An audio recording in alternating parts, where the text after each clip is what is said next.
클릭 감사합니다. 삼테크TV 김선표입니다. 만나서 반갑습니다. 이번 시간은 버리면 버릴수록 풍요롭고 행복하다.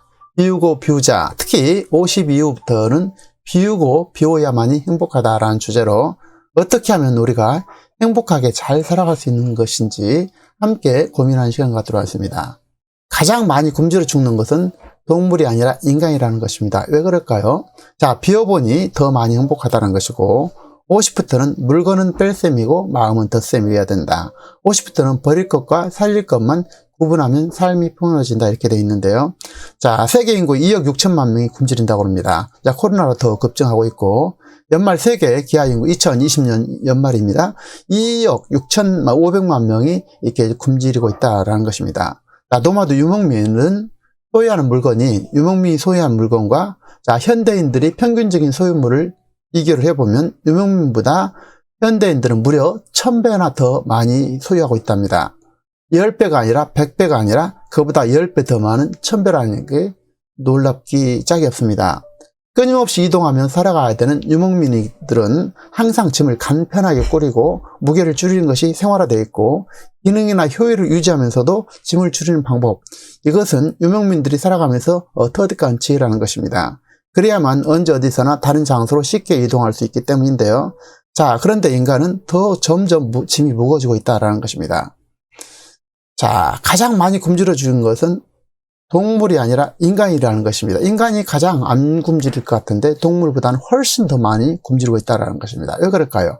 그것은 바로 욕심 때문에 그러겠죠. 자, 오늘 동영상을 찍은 오늘 이 시간에 식량에 대해서 한번 알아보도록 하겠습니다.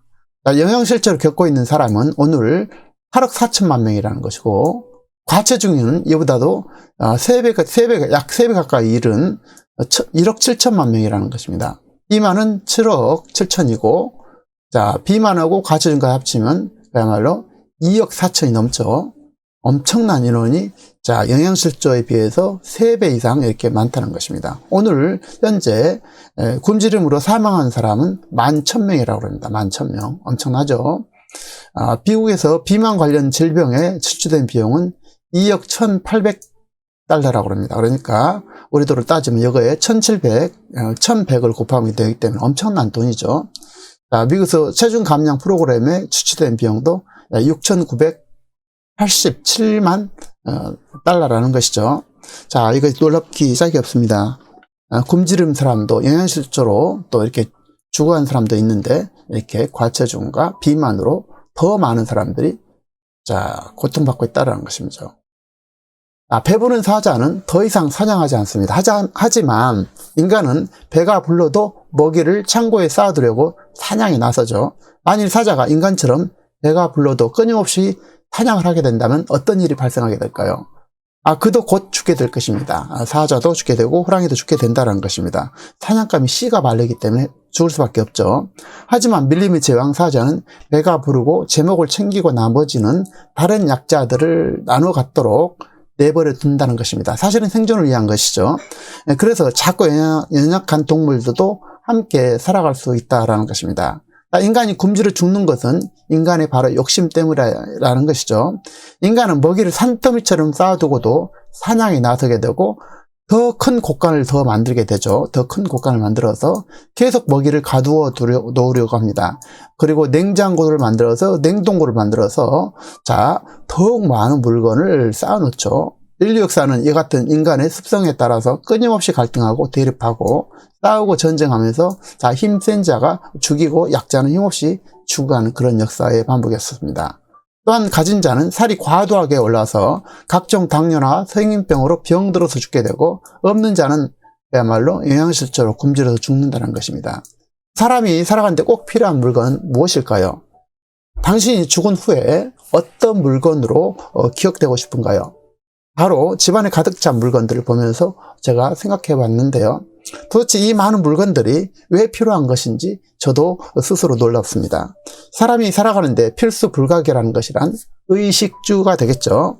자, 입고 먹고 쉬는 공간만 있으면 될 텐데도 끊임없이 물건들로 집안과 저희 방이 물건들로 가득 차 있습니다. 그래서 정작 쉴 공간이 없을 정도로 물건이 가득 차 있는데 자, 행복을 느끼는 것은 둘 중 하나라는 것입니다. 원하는 것을 갖는 것과 갖는 것을 포기하는 것이라는 거죠. 그런데 구조적으로 원하는 것을 모두 가질 수가 없다라는 것입니다. 인생은 유한하고 동시에 인생은 유한하다는 것이죠. 이 부분 다시 한번 보겠습니다. 자, 인간이 행복을 느끼는 것은 둘 중 하나인데 원하는 것을 모두 갖는 것, 그리고 갖는 것을 포기하는 거라는 것이죠. 근데 구조적으로 원하는 것을 모두 가질 수는 없죠. 당연히. 그리고 여기에 대해서 인간은 유한하다는 것이죠. 한계에 도달한다는 것이죠. 결국 행복하려면 여행자로서 인생길에서 잘 사는 대표적인 방법을 들려면 저는 비움을 들고 싶습니다. 비우고 나누고 내려놔야 된다는 것이죠. 우리가 살아가는데 의식주가 해결된다면 살아가는데 문제가 전혀 없습니다. 의식주가 해결된 이후에는 그야말로 마음의 문제일 것입니다. 우리가 필요에 따라서 물건을 사들이지만 그것을 비울 생각을 하는 것은 결코 쉽지 않습니다. 그러다 보니 집안에 자리만 차지하는 물건들이 꽉 차 있게 되죠. 생각해보면 우리 집에 있는 물건의 대부분은 없어도 살겠는데, 충분히 살는데 지장이 전혀 없는 물건입니다.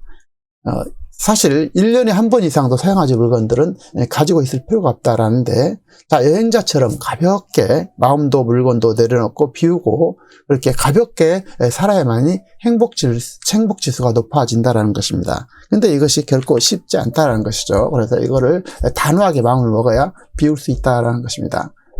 자, 그러나 비우는 것이 결코 만만치 않다라는 것이고요. 물건을 우선 구입하는 것은 쉬워도 막상 이것을 버리는 것은 결코 쉽지 않습니다.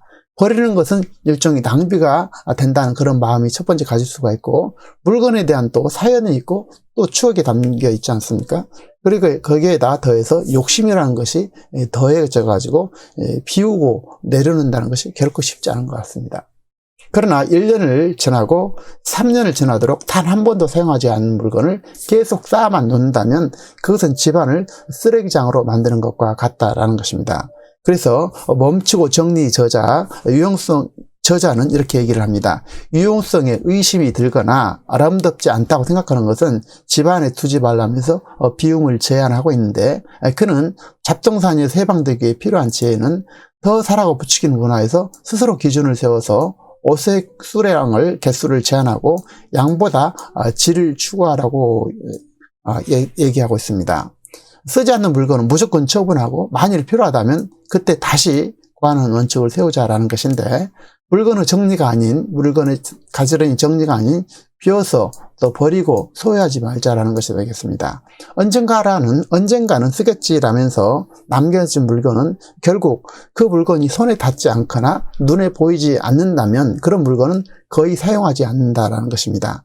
비움을 강조하는 분들은 냉장고의 냉장실 재료는 일주일, 그리고 냉동실의 재료는 1개월 이내에 사용하고 깨끗이 비운 다음에 새로 산다는 원칙을 세웠다고 합니다. 결코 이게 쉽지 않은 것 같아요. 현재 저희 집은 제가 물론 직접 관리하는 건 아니지만 아마도 냉장실은 한 달 정도는 쓰는 것 같고 냉동실은 아마 1년 동안 비우지 않은 것 같습니다. 그대로 사용하고 있는 것 같은데요. 아주 조심스럽지만 저 부인에게도 한번 얘기를 해보고 저도 과감하게 내가 할 수 있는 일을 혁신적으로 한번 비우는 그런 것을 한번 시도를 해보겠습니다. 자, 어쨌든 버리면 버릴수록 행복해졌다는 저자는 90일, 3개월을 비워내는 기준으로 삼았다고 합니다. 3개월 만에 다 비웠다고 그래요. 90일 동안 사용하지 않는 물건은 버리거나 기부한다라는 것입니다. 일기장 같은 추억의 물건도 버림의 대상이었다고 합니다.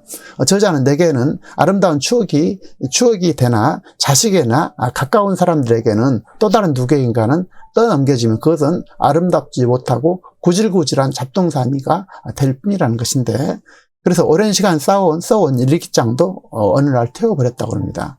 솔직히 저는 그 정도 자신은 없습니다. 냉정하게 생각해 본다면 위 저자들이 옳은 생각일 수 있다고 저는 생각합니다.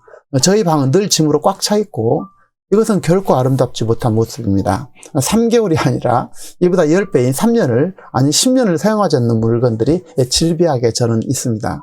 비움을 강조한 저자나 비움을 내려놓는 사람들의 한결같은 이야기는 비웠더니 훨씬 더 풍요로워졌고 소유하지 않을 때 반대로 모든 것을 가진 것처럼 느껴지고 더욱더 풍요롭고 행복하다고 합니다. 자, 비워보니 더 많이 행복하다라는 것이죠. 더 나아가 이들은 인간관계와 스케줄 관리에서도 비움이 필요하다라는 것입니다. 단순하게 생각하는 연습이 저자, 구산학의 유수는 물건을 버리듯 마음속의 쓰레기를 버리고 삶을 가볍게 하자라는 것입니다. 집착을 내려놓고 그런 순간 원하는 것이 진정으로 이루어졌다고 설명하고 있습니다. 결과적으로 인생은 하루하루를 살아가는 여행과 같고 오늘 하루들이 쌓여서 만들어지게 되죠. 그래서 지금 처음에는 이렇게 출발은 같이 시작을 하지만 시간이 갈수록 격차가 벌어진다는 것입니다. 격차가 점점 벌어지게 되죠. 이렇게 점점 격차가 벌어지게 되는데, 그래서 오늘 하루 지금 현재를 잘 사는 사람들의 그런 모습은 지금을 내려놓고 비우고 산다는 것입니다. 자, 하루를 잘 살아가는 사람과 그렇지 않은 사람과의 차이는 엄청난 격차가 이렇게 벌어진다라는 것이죠. 따라서 오늘 활동을 해야 되고 과거나 미래가 아닌 지금 오늘만이 내가 누리는 유일한 공간이라는 사실을 우리가 다시 한번 리마인드 했으면 좋겠습니다. 이미 지나간 것이나 아직 오지 않는 것의 미래를 버리고 다시 돌아오지 않는 현재의 가치를 소중하게 여기고 내가 가지고 있는 것에 집중할 필요가 있다는 것입니다. 물건도 마음도 내려놓고 비우고 내가 가진 것에 감사하고 오늘 지금을 행복하게 사는 지혜야말로 인생을 잘 사는 비결이고 지혜라는 것입니다. 그래서 과감하게 우리는 이 시간을 계기로 해서 모든 것을 내려놓고 비우는 그런 연습을 했으면 좋겠습니다. 오늘 지금 여기 현재에 온전히 집중하고 세상의 중심은 결국 내 자신이라는 것입니다. 오늘 밤이 마지막인 것처럼 오늘 지금을 의미 있는 순간을 만들어 나가고 나 스스로를 소중하게 생각하면서 현재의 행복한 순간으로 채워 나갈 때, 그래서 그때 화살같이 빨리 지나가는 세월도 우리가 가치 있게 여행자로서 잘 살 수 있을 것 같습니다. 그래서 단 한 번의 인생길을 잘 사는 그런 인생길의 모습은 오늘 현재를 가볍게 비워내고 살아가는 것 같습니다. 여러분, 결코 쉽진 않겠지만 저도 한번 시도해 보겠습니다. 그래서 비움, 내려놓음을 통해서 또 다른 행복의 공간을 꽉 채우는, 그래서 참 동물처럼 무리하지 않는 그런 삶을 우리가 이뤄냈으면 참 좋겠습니다. 참 쉬운 일은 아니겠지만 한번 저도 시도해보고 또 다음에 기회 되면 이거에 대해서 말씀을 나눠보도록 하겠습니다. 여러분들 승리하시고 행복한 삶 이루시길 바랍니다. 감사합니다.